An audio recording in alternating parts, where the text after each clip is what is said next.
This is a simple hack you can use as a medical student who's studying pharmacology. I'm going to explain the process by which a drug takes from the source until it reaches its final destination. So watch this. The first important thing you need to know is the process called the drug administration. Drug administration. In this process, we're basically saying the process by which you are taking in the drug. There are two main routes by which you take in a drug. We have the enteral route, and then we also have what is called the parenteral route. So the enteral route is simply the GI tract where the drug is taken in orally and it enters the digestive circulation. Now, the parenteral is any other way of taking in a drug other than the GI. This involves a lot of them. We have the intravenous, we have subcutaneous, we have the intramuscular,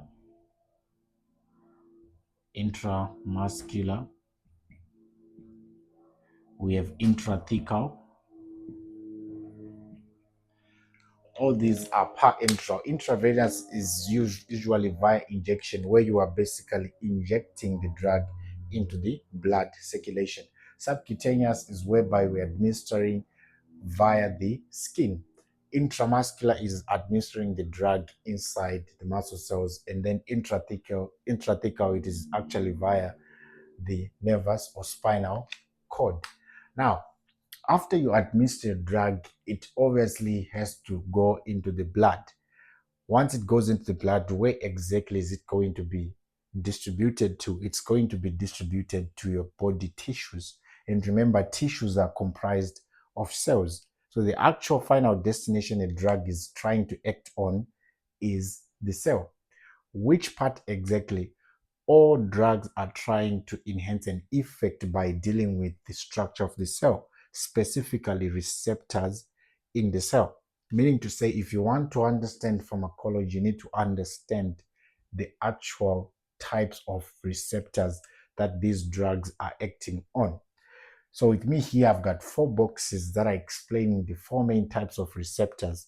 Meaning to say, once a drug stimulates these receptors, a cell will then act or rather produce the desired effect, which is manifested as healing or in sometimes recovery of the patient. Now, the first type of receptors I want us to look at are these receptors called metabotropic.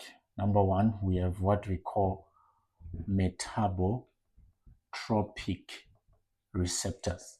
Metabotropic receptors are basically coupled to a certain type of protein, which we call G protein.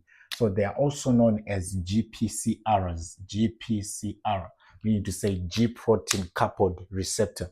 A G protein coupled receptor, it means once the drug attaches to the receptor that is externally oriented on the metabotropic, it stimulates a type of protein that is called a G protein. However, a G protein is further divided into 3 types. We have what we call, number 1, we have the GS. GS is G stimulatory. That means it causes a stimulation. Then we have number 2, what you call GI. GI is G inhibitory. It causes inhibition. Then number 3, we have what we call a GQ. A GQ is specifically linked to calcium channels. But however, this is just general information. I have a specific video on these G proteins. This is the 3 main types of G proteins in which the drug is trying to produce an effect on. Number 2, we are having this type of receptors called ionotropic receptors. Now, with ionotropic receptors, these ones, when the drug binds to these receptors, it stimulates a movement of ions, meaning to say, that's why it's ionotropic, meaning to say ion generated. Ionotropic receptors are characterized by a ligand gate. So we usually call them ligand gated. When they bind, they cause an opening and entrance of ions. One example is chloride ion transporter. Chloride ion transporter. So these receptors, we find them where? In GABA A receptors. GABA A receptors. GABA A receptors are simply gamma aminobutyric acid receptors, meaning to say when a drug attaches to these receptors, causes the receptors to open up and allow the movement of chloride ion transporter.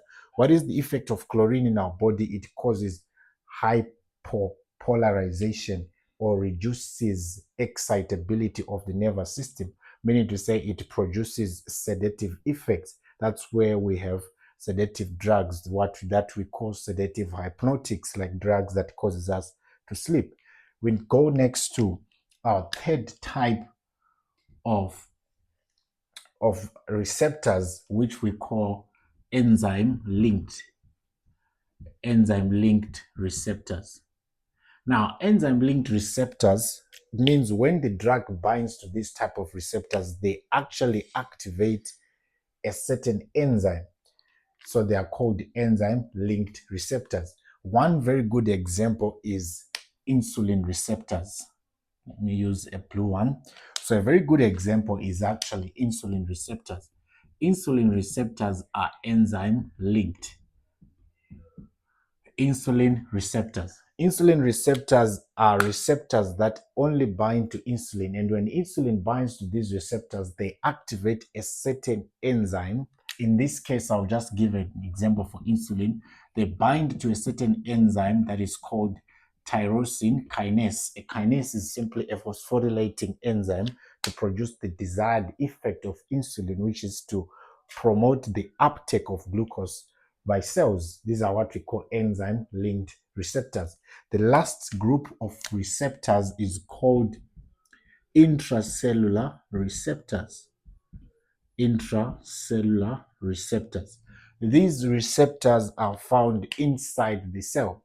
Unlike number one, number two, number three, these are found on the cell surface membrane, but intracellular are found inside the cell, meaning to say any drug that is to be administered is supposed to have the capacity to enter inside the cell. Remember, when you do cell transport, we know for sure that only lipid generic type of substances are going to enter or going to pass freely through the cell surface membrane so that they can go inside the cell and produce the desired effect. So as a result, we're talking about drugs that are lipid in nature. Examples are steroid hormones, as well as corticosteroids. Anything that is lipid in nature. So you find out that anything that you're going to do with regards to drugs, we are looking at these desired effects that are connected to either of these four receptors. So basically, we're saying once you understand these four receptors that we're basically dealing with in this video, you are good to go to understand any type of drug in pharmacology. Thank you.